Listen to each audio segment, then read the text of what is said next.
The Diplomat as a TV series is obviously heavily fictionalized, but its root ideas often spring from the experiences of real American diplomats.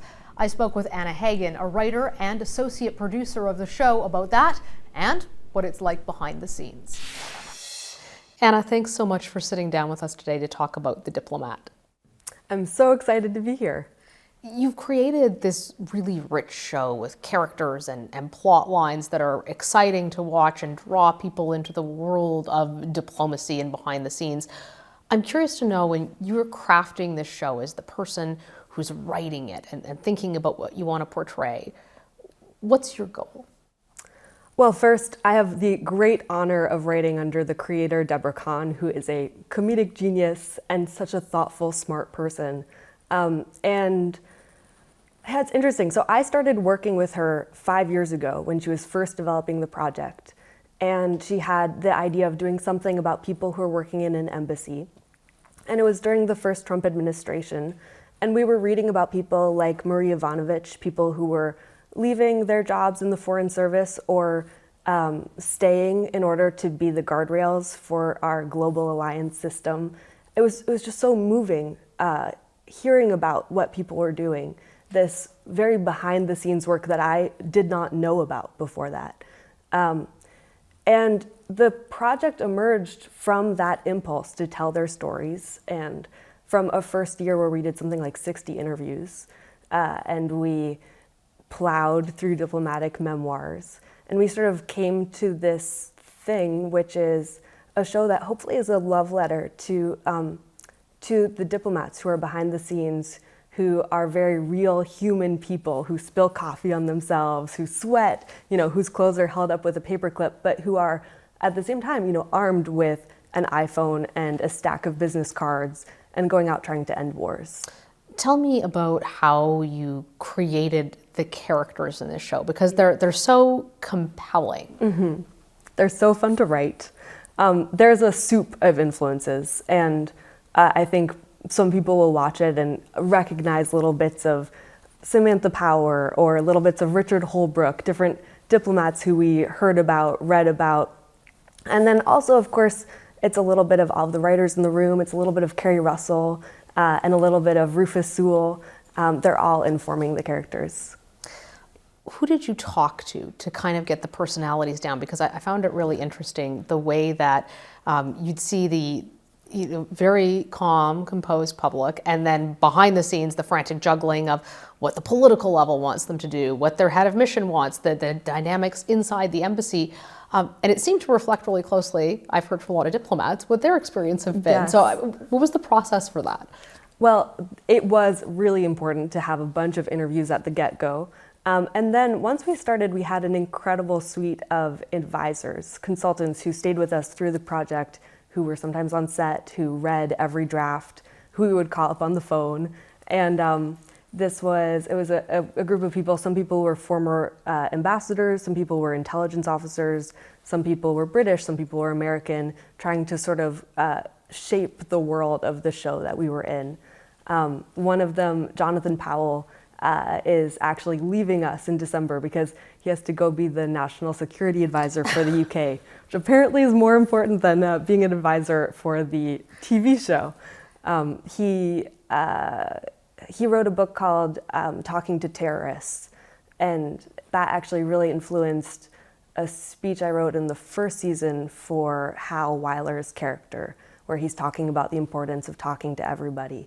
And Jonathan Powell was on set with us the day that he was giving that speech, which was just this incredible moment to have this person who, has negotiated with Jerry Adams, and he's sitting there and he's watching the way that his experiences have influenced our language on the show. That's incredible. I mean, so many of the plot lines are very exciting. You look around the world, we're in a very exciting time as well, and it sometimes feels like they're ripped right from the headlines. How do you come up with the direction of the show? And I'm curious to know how the election of Donald Trump might be influencing your next season. There's a running joke that Deborah, the creator, might be a little bit of a sorceress, because there have been moments where she kind of predicts reality. But I think what we will continue to do, we're working on the season 3 right now, We're filming it as we speak. I was writing a little bit of it earlier today. I think it will continue to be a love letter, really, to the people who are safeguarding our institutions, to the people who are trying to fight for institutions, whether or not the people who are leading them are fighting for them. When you looked at that level between the political and the diplomatic, they're very different, right? Diplomats are there for life, and their job is to carry out the interests of elected officials, which change over time. What did you sort of learn about that interaction? Well, the Foreign Service is fascinating and has its own jargon and its own rules, its own culture. The idea that these are people who are serving their country by going to other countries, who are spending maybe 3 years at a time in a place, who might fall in love and create families and have to find a way to do that, live their lives while being on the move in the service of their country, is just such an interesting thing to write about. Tell me about the locations, because it is just so visually rich and beautiful. And I understand that some of these locations are the real places. They are. It's incredible. So we, this season, were able to film at the real Foreign Office, which is that sweeping, gorgeous staircase, and at the real U.S. Embassy, which is this iconic building. Actually, one of the days that we were filming there, the Secretary of State came through and visited set. He was sort of stopping through London between China and D.C. Is he a fan of the show? He's a fan of the show. And we filmed in St. Paul's Cathedral, which is gorgeous. Last season in the Louvre, we were there at night. We were sort of the only people in the building. It was us and like the mouse and the Mona Lisa. And then part of the fun, I mean, the real locations are incredible to film in.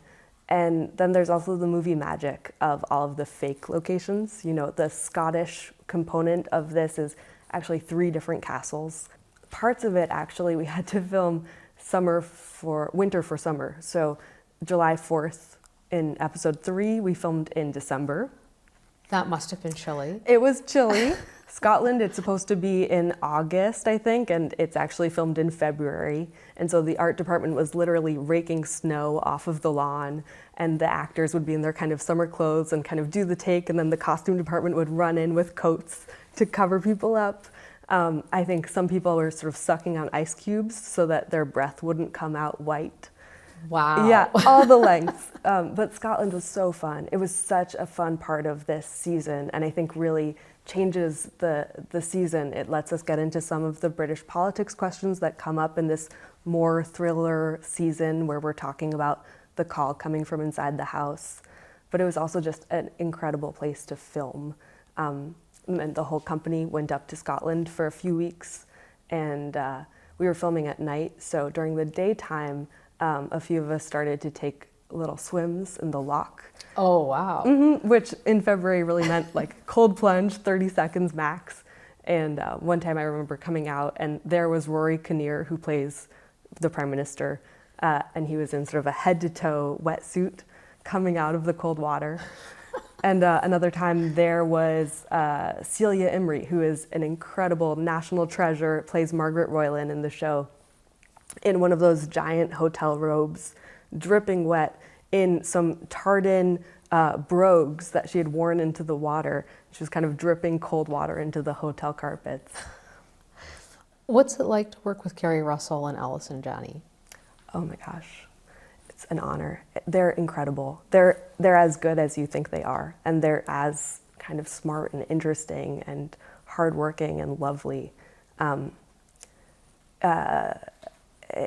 Watching, you know, there's one scene from this season where it's Rory Kinnear and Kerry Russell in a two-hander, and I just remember watching the rehearsal on the day of filming and just getting full body chills.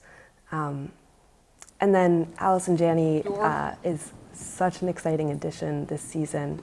I could not believe it, and I had the privilege and pressure of writing an episode where we first introduced that character.